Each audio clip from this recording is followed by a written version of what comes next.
6:45. This is the Sri Lanka Broadcasting Corporation. The news edited by Lal Malavarachi and read by Lavani Vijayatunga. First, we take a look at the headlines.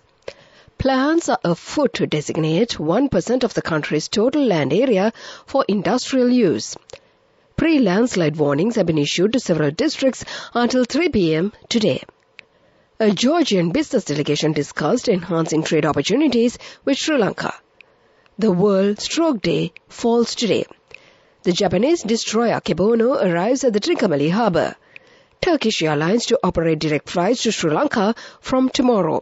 In news overseas, Israel says Gaza war in second stage, but it will be a long and a difficult one.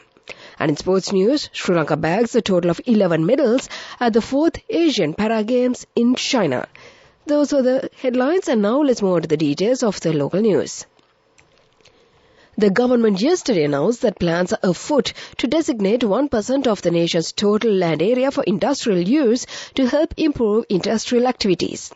Industry and Health Minister Dr. Ramesh Patilana stated the decision is taken due to the limited availability of land for industrial purposes in Sri Lanka. Sri Lanka faces limitations in the available land for industrial purpose, hindering the growth of our industrial sector. To address this, measures are being taken to expand industrial land allocations, he said. The National Policy for Industrial Development of Sri Lanka has been meticulously formulated and presented to the Cabinet. It has gained the approval for inclusion of Sri Lanka's National Policy Framework for the Committee on Economic Stabilisation, Revitalisation and Growth Enhancement. Furthermore, a comprehensive 5-year strategic plan has been related to the industrial policy has been deployed, and its implementation is already underway with the ministry. Accordingly, 3 new industrial estates in Millenia in the Kalutara district, Alpitia in the Galle district and Pottapitia in the Kandy district will be set up. The National Building Research Organisation says that pre-landslide warnings have been issued to several districts until 3 p.m. today. Accordingly, Katuwana and Valasmulla areas in the Hambantota district and several areas in the Ratnapura district have been issued pre-landslide warnings.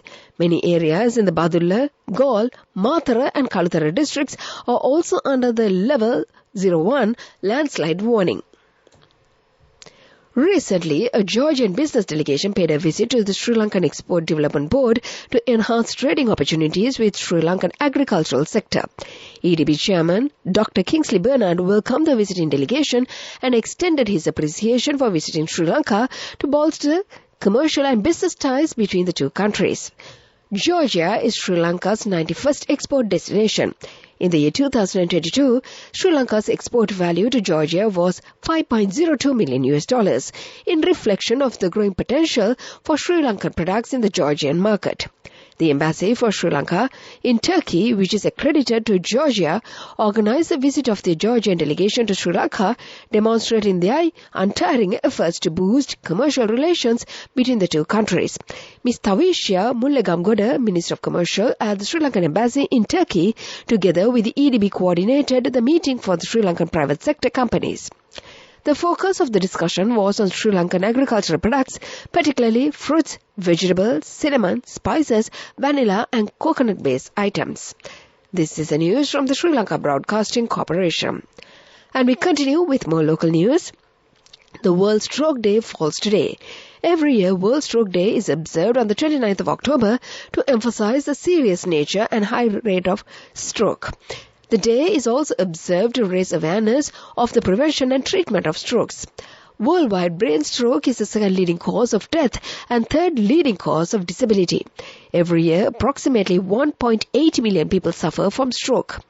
Although the elderly age group is more commonly affected by brain stroke, it is also something that can occur to anyone at any age.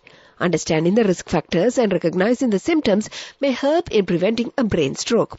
Simultaneously, receiving early diagnosis and treatment increases the chances for complete recovery. The World Stroke Day was established on the 29th of October 2004 at World Stroke Congress in Vancouver, Canada. Later, in the year 2006, the day was proclaimed for public awareness. In the year 2006, World Stroke Organization was created with the merger of the World Stroke Federation and the International Stroke Society. Japanese Maritime Self-Defense Force destroyer Akebono DD-108 arrived at the Trincomalee harbour on an official visit yesterday. The ship was welcomed by the Sri Lanka Navy in accordance with the naval traditions. The 150.5-metre-long destroyer is manned by 172 crew members. She is commanded by Commander Hisato Sokotawa, who is also expected to call on the Commander Eastern Naval Area Rear Admiral Suresh De Silva at the Eastern Naval Command headquarters. During the ship's stay, the crew will take part in several programs organized by the Sri Lanka's Navy with a view of promoting cooperation and goodwill between the two navies. The ship is scheduled to depart the island on Tuesday. Turkish Airlines, a flag carrier of Turkey, will commence direct flights to Sri Lanka from tomorrow. The airline will operate 4 weekly flights between Istanbul and Colombo. The direct flights will operate on every Monday, Tuesday, Thursday and Saturday. And to conclude the local news, the headlines once again. Plans are afoot to designate 1% of the country's total land area for industrial use. Pre-landslide warnings have been issued to several districts until 3 p.m. today. A Georgian business delegation discussed on enhancing trade opportunities with Sri Lanka. The World Stroke Day falls today. Turkish Airlines to operate direct flights to Sri Lanka from tomorrow. And that was the local news. The main news story is brought to you by Sinhala Mahatmya. The main news story for this morning, Minister of Agriculture Mahinda Amaravita says that the agricultural sector in the country will be uplifted while introducing crop varieties suited for the climatic changes. He made these remarks while participating in a summit on the SAARC Regional Agricultural Development Program held at Gatame recently. He also stated that new technology will be used to enhance the harvest of the agricultural products. 6 books on the development of agriculture were also presented to the minister at the meeting. And that was the main news story. The main news story was brought to you by Sinhala Mahatmya. In Washington this morning, the central bank says that applications are called to provide compensation for the depositors of Bimput Finance PLC. The necessary documents in this regard should be submitted by the depositors to obtain insurance claims. Joint account holders should submit their relevant details separately to receive the necessary claims. Information in this regard can be obtained through the main office of the central bank or the regional offices. Inquiries can be made by dialing the number 0112-477-261 or 0112-477-276. That came to you in Washlight, and now let's move on to the headlines of the world news.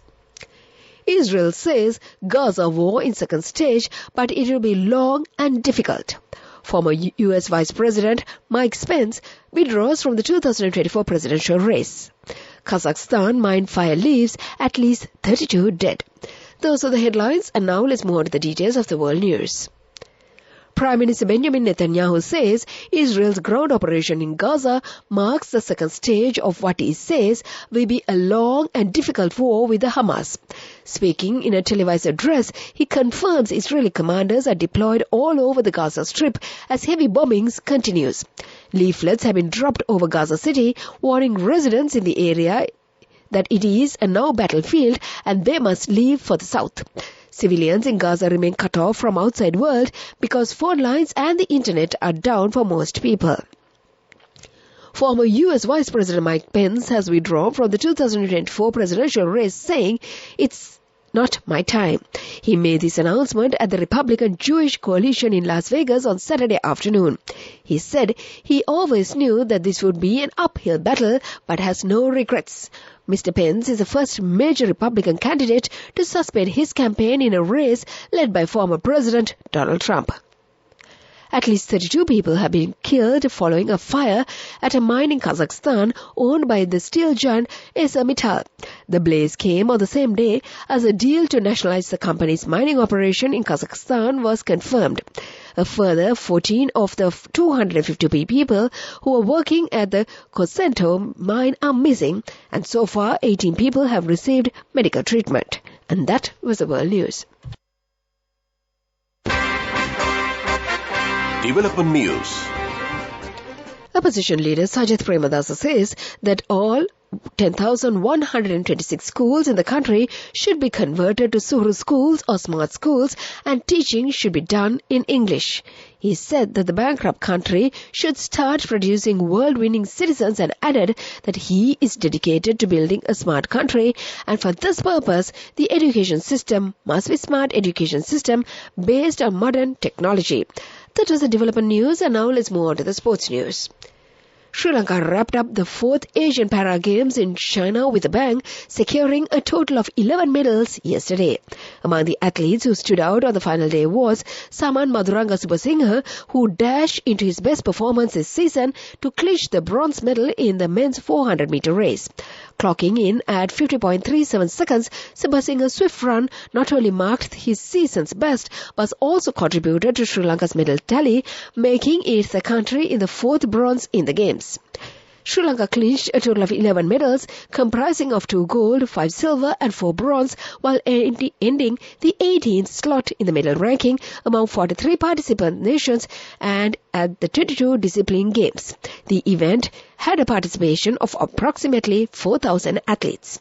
And still in sports news, Australia climbed another step closer to booking a place in the World Cup semi-final with a nail-biting 5-run victory over New Zealand at Dharamsala in India after openers David Warner and Travis Head lambasted the bowlers in sheer butchery in a stand of 175 runs that paved way for the whopping and match-winning total of 388 that the Kiwis failed to chase down. New Zealand, however, stretched the outcome into the last over as they chased down the target and fell short by 6 runs, ending at 383 for the loss of 9 wickets in 50 overs. That was the sports news. Business news coming up. Go ekak thiyana youth eකට life එකේ change එකට නියමෙට set වෙන්න ඇස් වහගෙන දැකපු ගීන හැබැ කරන්න youth එකට නියමෙට set වෙන friendship එක මෙන්න. The all new NSB Ithru Mithru account, NSB IAM, a plan for your dream. Business News, sponsored by National Savings Bank, the safest place for your money. The Joint Action Committee, headed by Minister Dr. Bandula Gunawardena, has decided to hold the International Green Mobility Exhibition and Conference from the 22nd to the 24th of March next year to get wider international participation. It will be held in line with the International Public Transport Day on the 10th of November and the World Sustainable Transport Day Conference on the 26th of November in Colombo.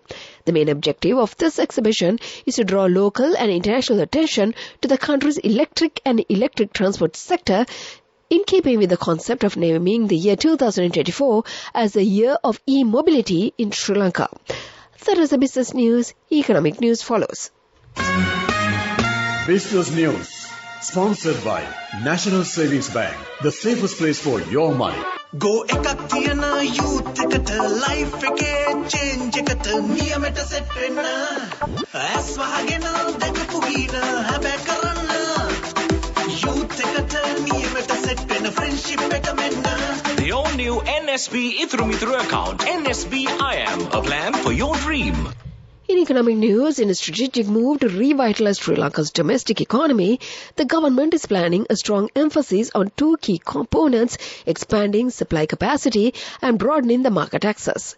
This multifaceted growth strategy aims to propel the nation towards economic recovery. As a part of this endeavor, Sri Lanka is not only looking to strengthen its ties with the largest traditional export destinations, namely the US and the EU-UK, but also actively deepening its integrations with regions in South Asia, Southeast Asia and East Asia. That is economic news and the weather report to conclude. Weather report. And finally, the weather report. Atmospheric conditions are favorable for the development of afternoon thunder showers. Showers or thunder showers will occur at several places in most provinces of the island after 2 p.m. Fairly heavy showers above 75 millimeters are likely at some places in the western, Sabaragamuwa and northwestern provinces. Misty conditions can be expected at some places in the western, Sabaragamuwa, central and Nuwa provinces during the morning hours. And to conclude this bulletin, let's get back to the headlines once again. Plans are afoot to designate 1% of the country's total land area for industrial use. Pre-landslide warnings have been issued to several districts until 3 p.m. today. A Georgian business delegation discusses enhancing trading opportunities with Sri Lanka. The World Stroke Day falls today. Japanese destroyer Akebono arrives at the Trikabali harbour. Turkish Airlines to operate direct flights to Sri Lanka from tomorrow. In news overseas, Israel says Gaza war in the second stage, but it will be long and difficult. Sri Lanka bags a total of 11 medals at the 4th Asian Para Games in China. And with that, we conclude this bulletin, and now it's back to Chagi Dabare to continue with the rest of the day's program.